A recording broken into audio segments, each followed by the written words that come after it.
Parashat Acharemot, c'est écrit dans le verset Vaidaber Hashem el Moshe Acharemot Shene bene Aaron bekorvatam lifnei Hashem veyamotu. Et donc ce fut après la mort des deux enfants de Aaron, bekorvatam, lorsqu'ils sont approchés devant Dieu, et ils sont morts. Donc c'est ce passage tragique où les enfants de Aaron, Nadav et Avihu vont mourir. Il y a écrit dans le verset Acharemot Shene bene Aaron. On dit après la mort des deux enfants de Aaron. Le Toldot Yaakov Yosef, qui était un des Talmidim du Baal Shem Tov, il écrit quelque chose d'extraordinaire. Il pose la question d'abord, il dit pourquoi il écrit Shene bene Aaron? Pourquoi on te dit que les deux enfants de Aaron? Alors il aurait pu avoir écrit Vayicharemot bene Aaron. Et il y a un klal dans la Torah, bene c'est les enfants. Il y a un klal dans la Torah que le minimum du pluriel, c'est toujours deux. Donc j'aurais dit Vayicharemot bene Aaron. Et c'est quoi bene? C'est minimum deux. Donc je sais qu'ils sont deux. Pour dire Shene bene Aaron, les deux enfants d'Aaron. C'est entre guillemets une répétition. Qu'est-ce qu'il va faire ce Shene là? Il explique quelque chose d'extraordinaire. Écoutez bien, concentrez-vous, parce que c'est magnifique, mais ça demande un peu de concentration. Vous savez qu'on est en plus dans la période du Homer, et dans la période du Homer, on a l'habitude de compter 49 jours, et dans ces 49 jours qu'on compte, en vérité on compte, ce sont les sphirotes. C'est quoi les sphirotes? Ce sont les midot. Donc le travail que l'on doit accomplir jusqu'à Matan Torah, jusqu'à le don de la Torah, en vérité c'est qu'on doit travailler nos midot. La première semaine de la Sphira, c'est Chesed. La deuxième semaine, c'est Gvura. Et ainsi de suite. On a Tiferet, on a Netzach, on a Hod, on a Yesod, on a toutes les Sphirot, toutes les midot. Et dans chaque semaine et chaque jour, dans Chesed, on a Chesed Sheba Chesed, Chesed Sheba Gvura. Donc en réalité, c'est un tikkun des midot. Donc on est dans ces midot là. Pourquoi je vous dis ça? Écoutez bien.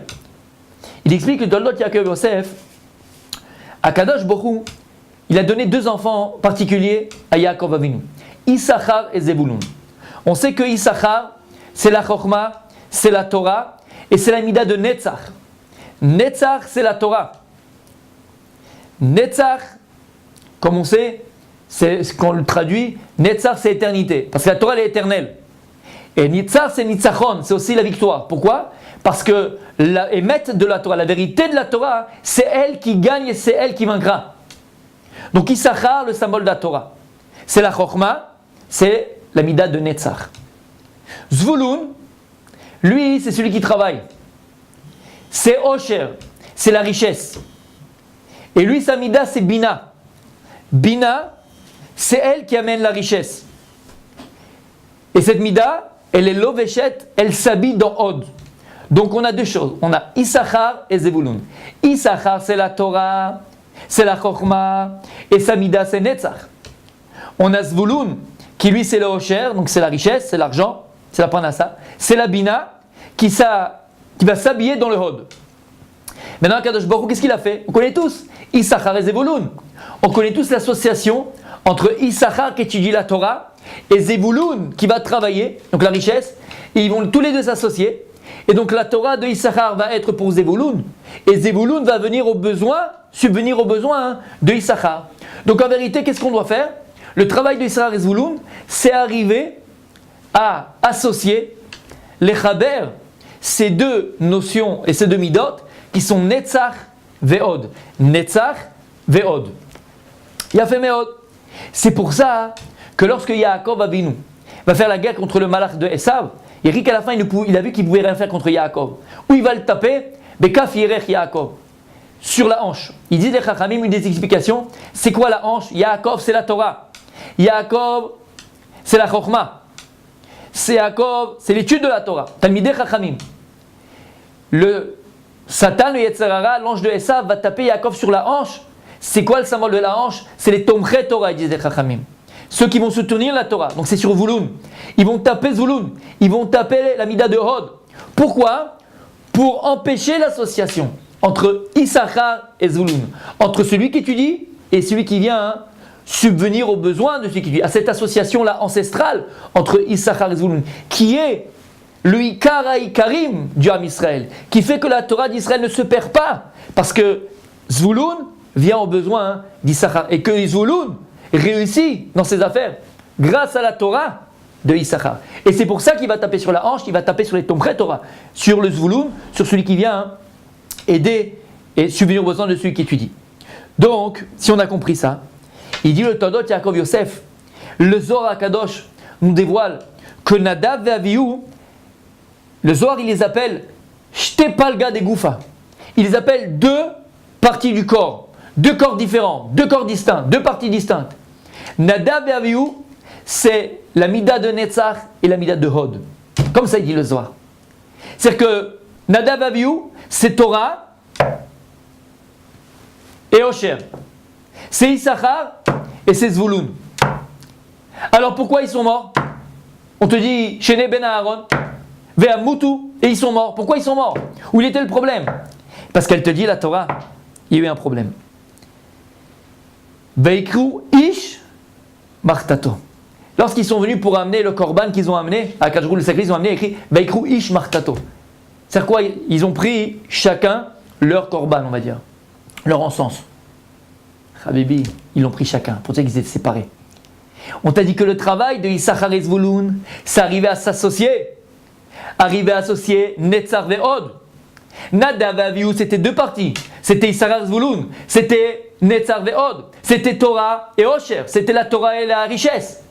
Mais lorsqu'ils ont amené leur korban, ils ne se sont pas associés. Ish et Martato, chacun il a fait à part, chacun il a fait tout seul. À partir du moment où ils ne se sont pas associés, alors c'est le malach qui a tapé Yaakov. C'est le malach qui a tapé le hier de Yaakov. Ils ne se sont pas associés, alors c'est la mort. Ils ne sont pas arrivés à la darga dans laquelle ils devaient arriver. Ils ne sont pas arrivés au niveau dans lequel ils sont arrivés. Parce que le niveau dans lequel ils sont arrivés, c'est leur association. Leitraber, faire un kesher et leitached, s'unifier et s'unir. Netzar ve'od. Le Talmid Racham avec le Hachir, avec le riche. Ils n'ont pas réussi à le faire. Ils étaient chacun séparés. Qu'est-ce que ça a amené vers Yamutu? Il dit c'est quoi Yamutu? Ils sont les sordus de Darga. Ils ont perdu en vérité leur niveau. Ils sont morts. Parce qu'une personne qui n'est pas au niveau de ce qu'il devrait être, en vérité, il n'existe pas. Comme ça explique le Toldot Yaakov Yosef. Sur ça, Kadosh Baruch Hu, il vient dire à Moshe Rabbeinu, regardez la suite du pasuk. Vayomer Hashem el Moshe, daber el Aaron achicha. Il dit à Kadosh Baruch Hu, Moshe Rabbeinu, maintenant on va parler à Aaron, ton frère. Il pose la question, le Tol Yaakov Yosef, mais on ne sait pas que Aaron c'est le frère de Moshe Rabbeinu. On sait très bien que Aaron c'est le frère de Moshe. Pourquoi on te dit, va parler à Aaron ton frère? Parce que maintenant, il faut un tikkun. Maintenant, il faut réparer la faute de Nadav et Avihu. Comment tu vas réparer? Toi Moshe et toi Aaron. Achicha. Pourquoi? Moshe, c'est le symbole du Melech. Moshe, c'était le Melech, Béam Israël. C'était le roi du peuple juif. C'est quoi le travail et le rôle du Meler? Le Meler c'est Bina, c'est la Mida de Bina. Le Meler c'est le Hachir. Le Meler c'est le Mefarnes, c'est Ta'am. C'est lui qui va nourrir le peuple. Comme la Gemara dans ma Sechet Brachot, je me rappelle maintenant Rabbi Yosef, dans quel daf? C'est au début de la Gemara, daf Dalet je crois. Où les Chachamim, il y a là-bas que David Amelech. Il se levait à Chatzot Laïla, et il faisait louange à Dieu, et le matin il venait, les Chachamim tapaient à sa porte. Il disait Meler, roi, l'homme Israël, ils ont besoin de Parnassa. Ils ont besoin de manger, ils ont besoin de mazan, ils ont besoin de nourriture, de Parnassa. Pourquoi ils sont venus voir David Amelech, ils aiment Farshim? Parce que le travail, le tafkid du roi, c'est quoi? C'est de nourrir. Donc on voit que Moshe Rabbeinu qui était Melech, c'est la mida de Bina, et donc c'est la mida de Hod. C'est-à-dire que c'est lui qui va s'occuper de donner, c'est lui qui va donner la Parnassa, c'est lui qui va donner l'argent, c'est lui qui va nourrir. Ça c'est Moshe Rabbeinu, mida de Hod. Aaron à Cohen, c'est quoi? Il y a écrit Kisifte Cohen. Il y a écrit Kisifte Cohen. Parce que la bouche du Cohen, comment il y a écrit dans le verset Mechila, je l'ai écrit ici, Kisifte Cohen Ishmerudat. Il y a écrit que tu vas demander au Cohen et de lui tu vas entendre. De lui tu vas entendre la Torah. Les Kohanim, c'est de eux qui sortaient la Torah. Donc on voit que le Cohen, c'est le symbole du Talmid Chacham. D'ailleurs dans la Halacha, il y a écrit que les Talmidei Chachamim, Talmidei Gdol Ador, il a dit de Cohen Gadol. Tu connais cette Halacha? Et que si maintenant c'est dans la Torah, on doit monter à la Torah, si maintenant lui, c'est le Gdol Ador, il monte avant le Kohen. Pourquoi? Parce qu'il a dit de Kohen. Donc on voit que quoi? Que la Torah c'est Kohanim. Donc Aaron, Samida, lui c'est quoi? C'est Torah. C'est quoi Torah? On a dit, c'est Netzach. C'est Chochma, c'est Netzach. Donc Moshe Rabbeinu, c'est le Hosher, c'est Zvouloun. Aaron à Kohen, c'est Issachar. C'est la Mida de Chochma, de Torah. Netzach. Il dit à Kadosh Baruch Hu, Moshe Rabbeinu, maintenant au Tikkun, tu vas devoir réparer ce que Nadav ils n'ont pas fait. Lorsqu'ils sont venus devant moi, ils étaient séparés. Ils n'ont pas réussi à les chaber, à attacher, à associer Issachar et Zvouloun. Netzach ve'od. À ce moment-là, toi maintenant, tu vas venir Daber el Aaron achicha. Il faut que ce soit ton ach. C'est quoi ton ach? Be'arva, be'ardout. Il faut maintenant que toi, tu viens et tu t'associes. Ta mida de Netzach, de Hod, pardon, à la mida de Aaron, qui est Torah.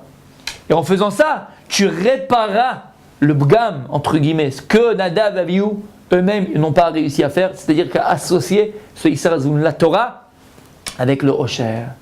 Maintenant, il y a écrit dans la Torah que, elle nous demande, il faut s'associer, il faut être à deux. Et c'est ça le Ikar. Le Ikar, c'est être à deux, c'est être ensemble. Celui qui tue la Torah, celui qui travaille, associer la Torah, celui qui travaille, associer l'argent à celui qui étudie. Mais la Hazara de la Torah, ce que la Torah nous demande de faire, de s'associer, à qui elle incombe le plus? Qui c'est qui doit rechercher le plus cette association? Est-ce que c'est celui qui travaille ou c'est celui qui étudie? Rappelle-toi, Rav Yosef. Voilà ce qu'il dit, il dit quelque chose d'extraordinaire. Il a écrit là-dessus le pasouk. Il a écrit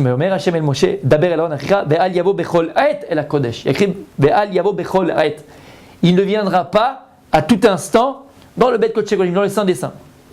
Il dit Toldot Yaakov Yosef, il a écrit dans Kohelet, il dit Shlomo HaMelech, il compte 14 itim. Aet. Ouais, vous connaissez Kohelet? Ouais, il a écrit 14 itim. Dans ces 14 itim là, 14 moments de la vie, parmi il a écrit et l'ismoir, et l'ifkot. Il y a un moment pour être joyeux, un moment pour être pour pleurer. Et dans ces itim là, regardez ce qu'il a écrit. Il dit à un moment donné et les bakesh, et les abed.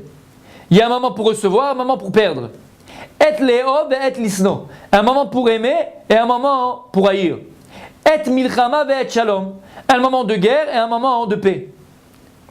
Il pose la question, il dit, quand tu m'as dit, par exemple, et les bakesh, et les abed, tu m'as dit, donc il y a un moment pour recevoir, un moment pour perdre.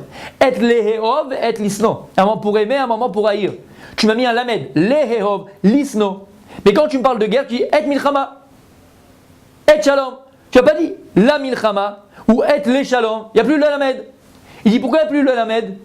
Dans les Haov et l'Isno, tu me mets un lamed, et dans tous les autres, tu me mets un lamed avant. Et dans la guerre et dans la paix, tu ne mets pas le lamed avant. Il dit que c'est extraordinaire.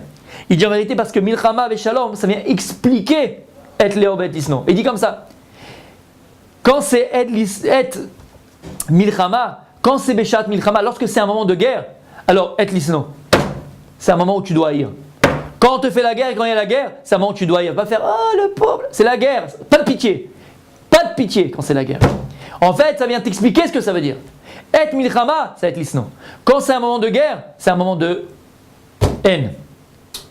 Et shalom, par contre, quand c'est un moment de paix, et léov, c'est un moment où tu dois aimer. Donc il dit que Shlomo HaMelech, il vient t'expliquer ce que ça veut dire. Qu'au moment de la guerre, c'est au moment où tu dois haïr. Au moment de la paix, c'est au moment où tu dois aimer.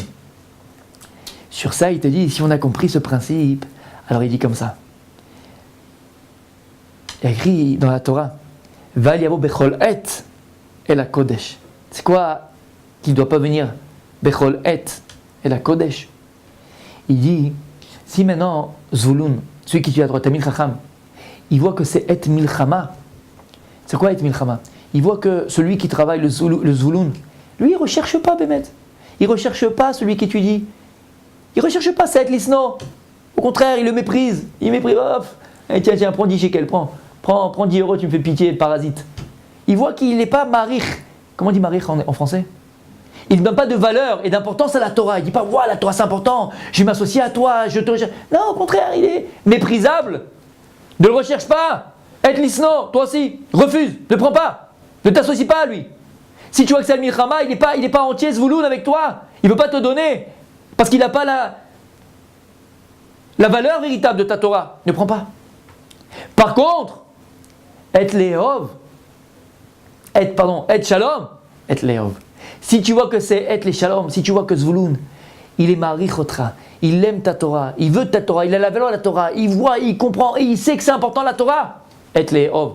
Associe-toi à lui, va vers lui, tu peux prendre accepter son argent, prends, va.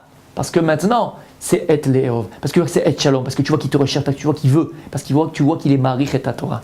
Il y a une histoire dans la Masad Sota, il y a écrit dans Shir HaShirim,